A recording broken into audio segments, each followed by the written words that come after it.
Good morning, everyone. Mike McConville back.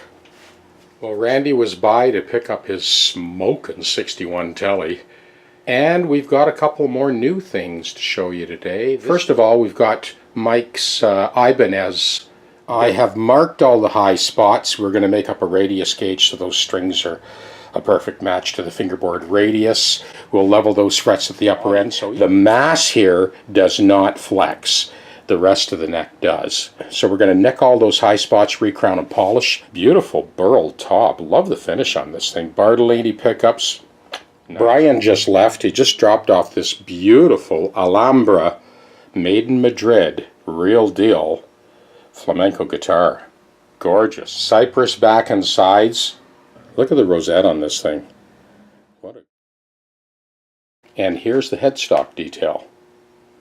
Very light fret dress at the neck junction, and we're going to lower the action a little bit for him. It's raised up a little bit more than he's comfortable.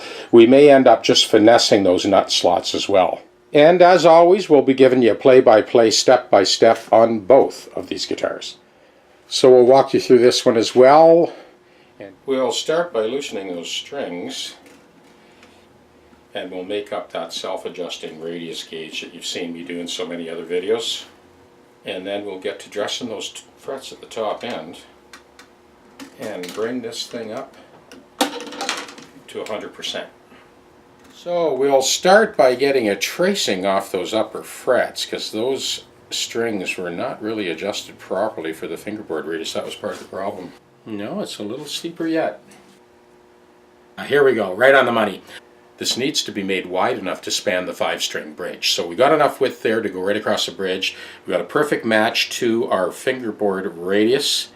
Now, from this concave tracing, I'll make a convex tracing onto a self-adjusting radius gauge. So I've traced that concave radius onto this quarter sawn oak, and with this we'll create an under the strings self-adjusting radius gauge.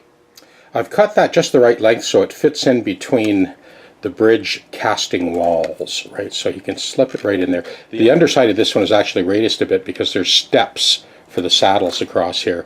But we've got our foam under there, and that is low density foam. It will not lift up the strings, but it'll help us get a perfect match to the fingerboard. Okay, this is what we're after. So those frets are edge dressed, buffed to a mirror shine. Now we'll use that adjustable radius gauge and do our final setup.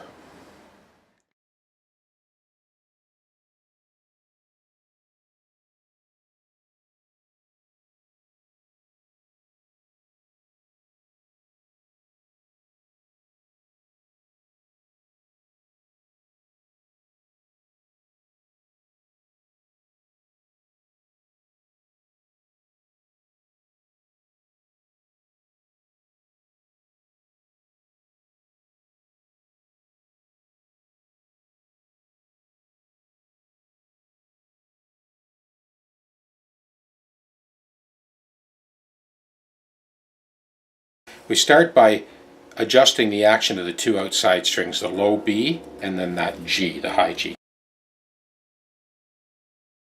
I hiked up the 3 middle strings out of the way.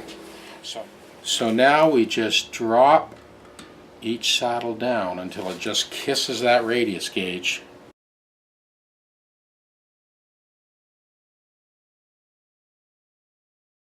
We now have the perfect match. Hey, this could be extra trouble here. I did notice when I took the strings off that this one just seemed to flop out. And upon closer inspection, it is kind of heartbreaking to see this. You can see that hairline crack, and if you look closely at this string, you can see that that hole is not quite round. It's elongated. So this one is also tipping up a little bit. This is going to be trouble at some point in time. So far so good, but how long it will hold, anybody's guess. I would do some research online now, Mike, and see if you can track down one of these bridges. It's really too bad because the machining on this bridge is phenomenal. I have a series of triads that I play just to sort of triple check the intonation on basses across the length of the neck. So I start up here.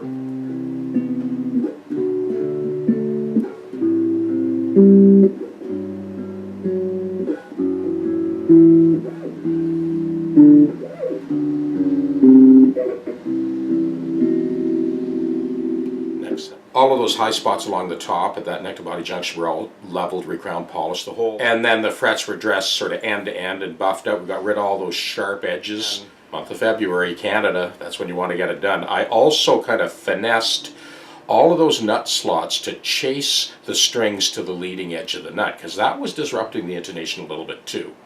And then of course we made that radius gauge that you saw earlier in the video. The underside of the strings are a perfect match now to the fingerboard radius. That potential bridge issue, that may be something that has to be dealt with at a later date. So far, so good. It really is a spectacular bass. That's it. Over and out.